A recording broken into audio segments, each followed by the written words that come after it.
thank you. How many of you were in favor of not fixing the battery? Well, Senator, my friend, everybody has to speak a little bit to the longevity issue, don't they? But I do thank you for the invitation. I'm here today in a spirit of, as my good friend Jim Tressel would say, an attitude of gratitude for many things, actually, including my privilege for nearly 5 years as Chancellor for Governor Mike DeWine. Grateful to have served in the General Assembly for 33 years, 13 of those years in the Senate, 9 in leadership, and for being here today to work with you, to learn from you as we together elevate higher education in Ohio. Senate President Huffman and Senator Cirinio have put together a very stimulating agenda. But I will say that some of you may not know, I was a history teacher by trade way back in the day, but my course was only 9 weeks long. There wasn't that much history for me to teach, back in that day. Some of you got it. Thank you for being here. Just testing to see which tables are listening, But when I received the call to be Chancellor, I had been in the legislature 33 years, House terms 2 years, Senate 4. I told my son, he said, well, how long is that term for, Chancellor? I said, it could be a week. And he said, you signed up for that? And let me just say publicly, I am very glad I did. The governor and the lieutenant governor have been great to work with.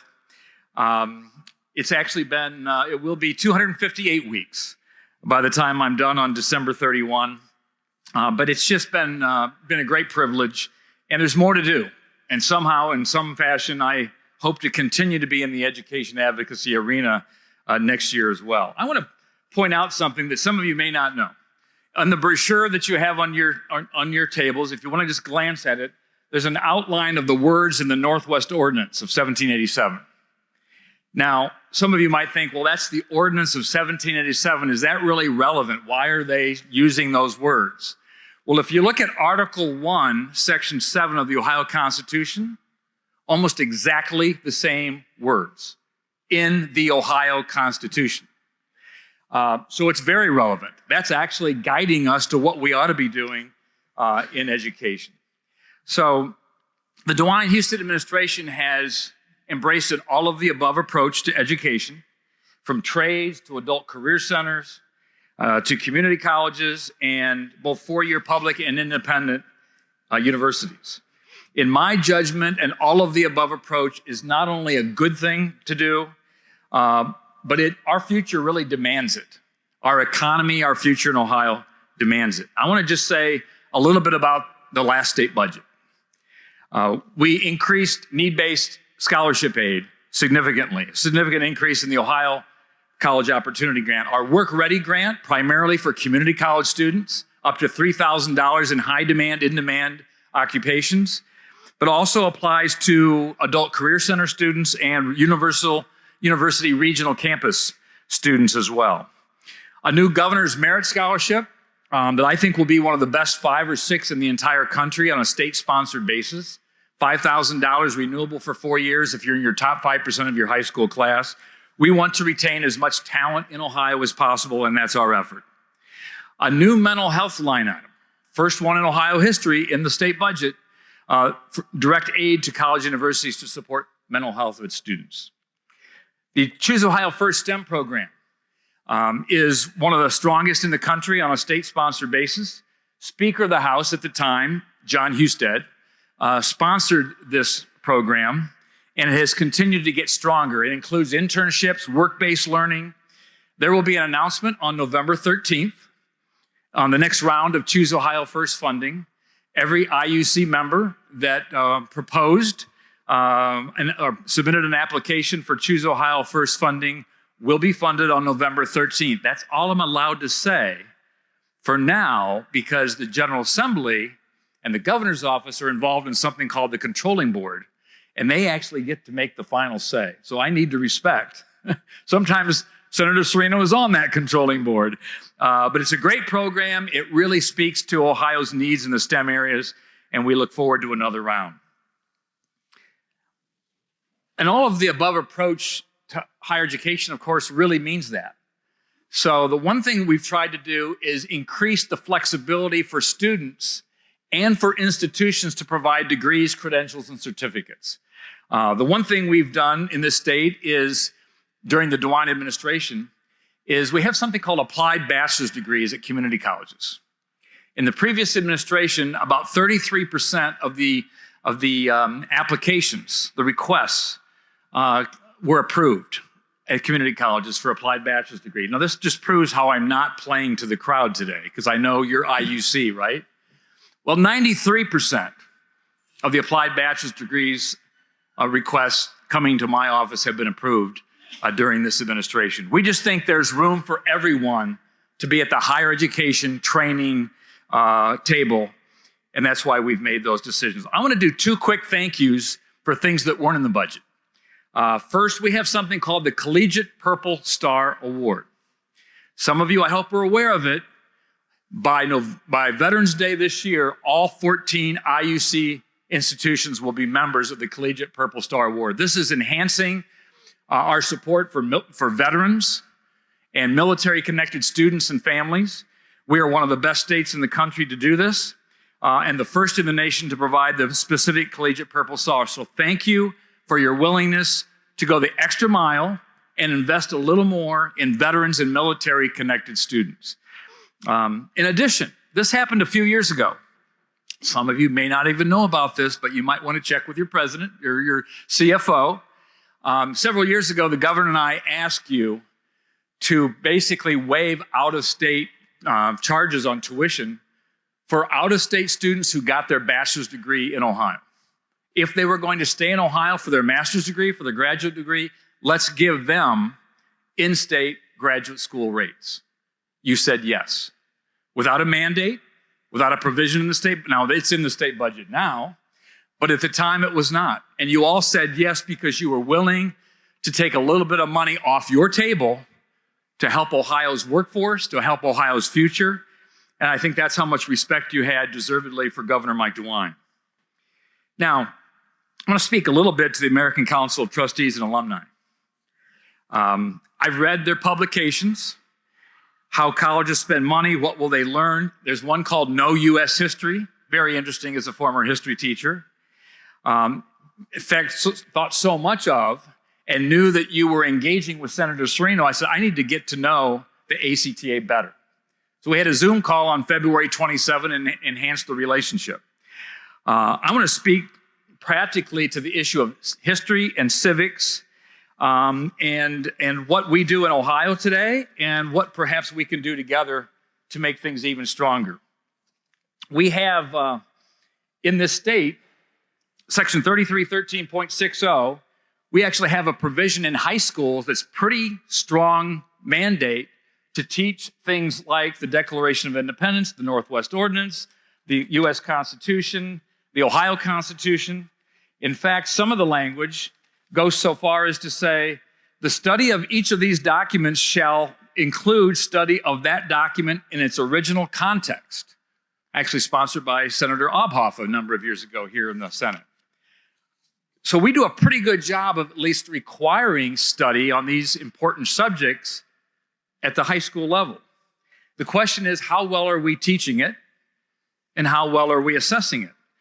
And I think those questions were on the mind of Senator Cirinio when that provision was inserted to do more at the college level on that subject with our colleges and universities. So the bottom line for me is this. I think we should engage, and I'm inviting, I guess, if ACTA wants to do it, if the Senate wants to do it, if some of you do, the next Chancellor, Mike Duffy, mentioned this to him already, is let's find, I have not studied the other states, Texas, Florida, Georgia, Missouri, South Carolina, have done a pretty good job also on this subject, but I'm not aware specifically of what they do at the high school level. Perhaps ACTA has already done the research and can tell me, but if not, let's engage even further to make sure we're doing the best job we can for students in this state on these very important subjects. We must have higher expectations when it comes to the Constitution and history and civics in our state. ACTA does a lot of other research and work that we watch and we look at and we analyze. We also look at the Bureau of Labor Statistics, the College Board. Particularly, I look at the New York Fed and the St. Louis Fed. If you're inclined to do those kinds of things, the St. Louis Fed especially has done some really important work, some research on bachelor's degrees, return on investment, worth a read. Specifically with respect to the workforce. Some people like to say that certain degrees or credentials or certificates are the most important. And again, I revert back to our attitude of an all-of-the-above approach. Right now, one of our most important priorities is to make sure we meet the immediate needs of the Intels and the Hondas and the Amgens and the Abbotts and the Amazons. And these announcements were significant for Ohio. But think about it. If we don't do our best to provide that workforce, then we're going to lose some of the momentum of those important announcements. So that's very important. And a lot of that is at the career tech level and at the community college level. But let's talk about bachelor's degrees for a second. Replacing teachers, median income healthcare workers, business management. You know, some of you might not realize we have an annual gap in the supply of bachelor's degrees in just the healthcare and education arenas versus the demand of 26,000 degrees a year. So it's sometimes people think, well, Mr. Smith is leaving next year as the science teacher. Well, somebody will just take his place. Not necessarily. Some of our tougher subject areas in education. So we've got to continue to do a good job in those areas that do require a bachelor's degree and are important for Ohio's future as well. In Northeast Ohio Company, some of you might remember a few years ago, they had a workforce need too. Their workforce need, they were considering leaving the state.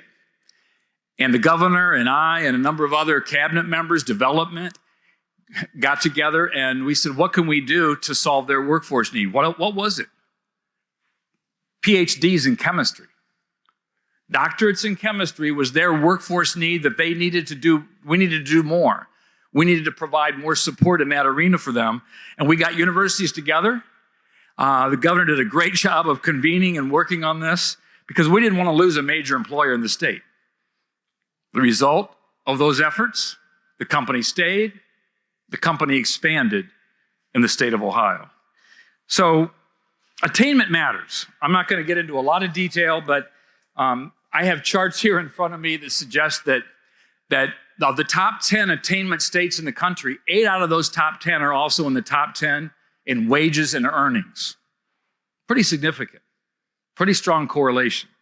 When you look at gross domestic product per state, of the top 10 attainment states in the country, 5 out of the top 10 are in the top 10 in gross domestic product, GDP. Here was another, I think, interesting statistic that really speaks to the value of higher education. Ithaca, a nonprofit from New York, did a study. This was actually 4 years ago. And they concluded that a 5% increase in degrees, half associate degrees, half bachelor's degrees, 5% overall increase would have yielded $1 billion benefit to the state budget. Included in that would be savings on social services spending and higher revenues based on higher wages and earnings of the residents. Just a 5% increase in attainment. So respectfully, I would say attainment matters. Now, if attainment matters, then enrollments matter. We need to have a higher percentage of our high school students stay in Ohio to go to college here and then hopefully to stay to be part of our workforce. We need to recruit more talent from other states. We are currently a significant net importer of students in Ohio. This wasn't the case 15 years ago, but it is today. But we need to continue to build on that because of demographics. I think the senator mentioned demographic challenges. So recruiting talent from other states needs to be a part of our strategy. Adults who have stopped out. We have about 1.5 million Ohioans who have some credits, but no degree or credential. Astounding number. So we need them to return to college or return to some type of post-secondary training so they can get the credential or degree. Senator Cirinio saw that as a freshman legislator right from day one. and he sponsored something called the Second Chance Grant to provide some additional incentive, additional stipend, if you will, to those who might come back and be part of our college, university, and credential system. And that stayed in the budget last time. We got a little bit of an increase there. And the Cirinio plan is going so well that we have already run out of money that you, sir, appropriated. We have already talked, I don't know if the Senate president is in the room yet, but someone might let him know that maybe a supplemental appropriation to help Senator Cirinio with his priority. Am I supposed to lobby at this point? I'm not sure I'm supposed to do that. But in the spirit of friendliness and your foresight, sir, thank you for that program, and we do want to make it strong, even stronger. But the good news is over the last 2 years, Ohio has kind of changed its trajectory to a positive one. We have had an increase in first-time students at both the 4-year public and 2-year public levels. 2 years in a row, increase at least in first-time students. So I think we're on the right trajectory, but it's difficult. The other issue, though, that people will say, well, enrollment is one thing, getting them to go to college is one thing. What's the next step that's really important? If they're going to graduate here, we want them to stay here. We want to be part of our economy, a part of our workforce.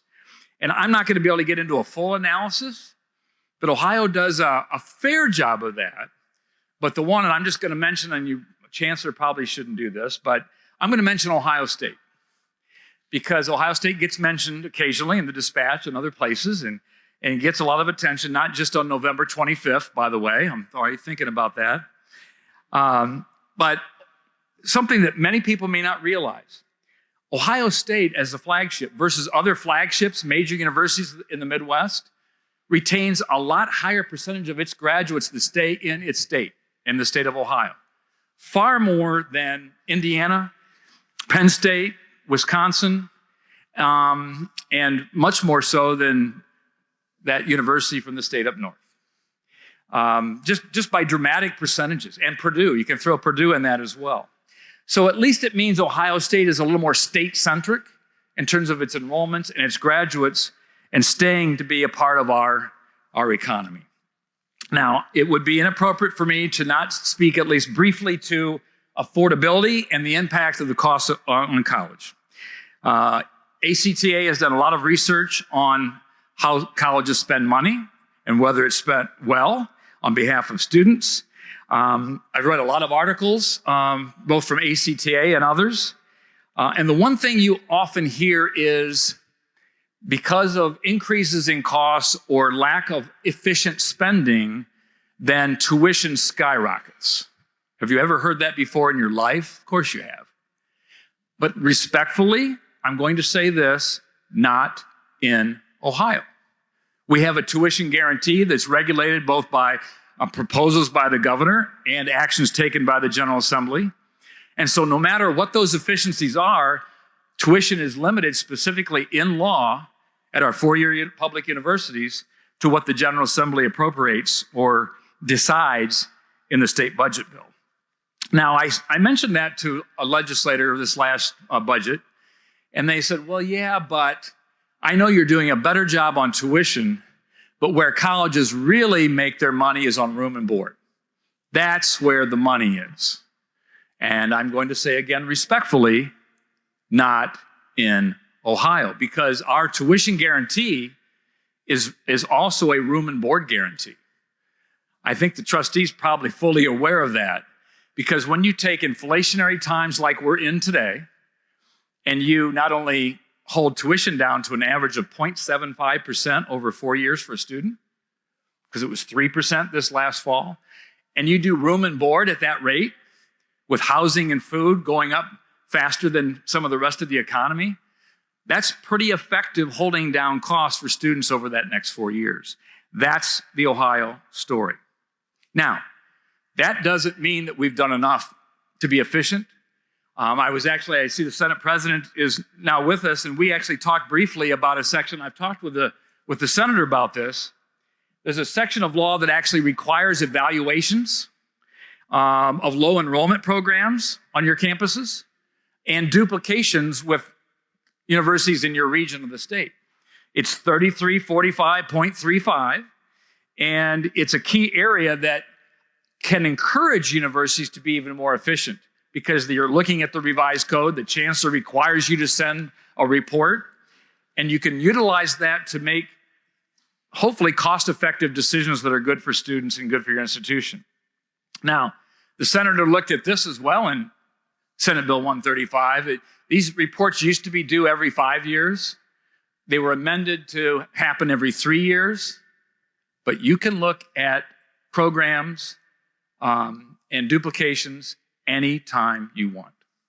So I would encourage, in the spirit of looking at some of the efficiencies and some of the spirit of what the senator is attempting to do, to continue to do that. And I think that's important as members of boards of trustees to look at that as well. The bottom line, I think, really is, and the final thing I'll say is 3-year degrees. There's a section, I think, still in Senate Bill 83 dealing with 3-year bachelor's degrees. And we already have language in the Ohio Revised Code that speaks to 3-year bachelor's degrees. You're required to strive to provide those on your campuses. Reports are due in that area as well. And so I think there's additional, and this extra focus. Now, we do have HLC, we have accreditation issues and challenges, but I think it's another area where we should look at the consumer. Consumer meaning the families and students of those who come to our campuses. And we should try to provide effective, efficient ways. Now, we have some already. College Credit Plus, more than $1 billion in the last 6 years in savings to families that sometimes can cut 25 or 50% of a college degree just by fully participating in the College Credit Plus program. We have transfer credits. We have experience. We have credits for military service. We have high school in industry recognized credentials. We have a number of things that actually can continue to reduce the cost of a college education, which I would call sometimes foregone savings, sometimes that families don't utilize. A column that was written by John Husted, actually, this may have been now 3 years ago. It's called Debt-Free College is Very Possible in Ohio. And the lieutenant governor has put in place a number of things and outlined these very effectively for parents, for students, for citizens in the state to realize just how many avenues, how many pathways are available to save money for college students in our state. Look, I used to always say when I was in the Senate that if you have a senator who says they're satisfied, they've done enough, it's time for a new one. And I used to say that the same could be said of the chancellor. Well, it is time for a new one. In 70 days, we're going to run through the tape hard. But let me just say that I'm not satisfied that there's not more to do. And whether or not I'm in a position after January 1 to be sitting with you and working with you, we'll see. But for now, I think the DeWine-Husted administration has clearly shown that it respects university trustees. I think Mike DeWine and John Husted know of this all of the above approach and has strived to find ways to make your jobs not easier, but to make them more relevant as we strive to do the best we can for students and for our state's workforce and for our state's economy. That's what we should be about. So with that, I thought perhaps the schedule was intentionally skewed so that I could speak for 45 minutes instead of 15 or 20. Do I have to take questions? Can I filibuster some more? Would that be appropriate? No, I'm glad to. Look, in the spirit and the rigor of intellectual diversity and inquiry and debate, I am glad to attempt to take questions and maybe take suggestions. And if anything I've said, these sections of the code that already exist or areas of legislation or the budget that we can continue to work on together, I'd like to know that too. Most of you, I think, have my email address. Your presidents certainly do. They have my cell phone, 614-448-746. This is live streamed all over the state, isn't it, Senator? All right, Ohioans, I want to hear your views. 614-448-7462. You know what the trick is? I think this phone becomes Mike Duffy's in 70 days. So call me on January 1. I'll be glad to speak with you.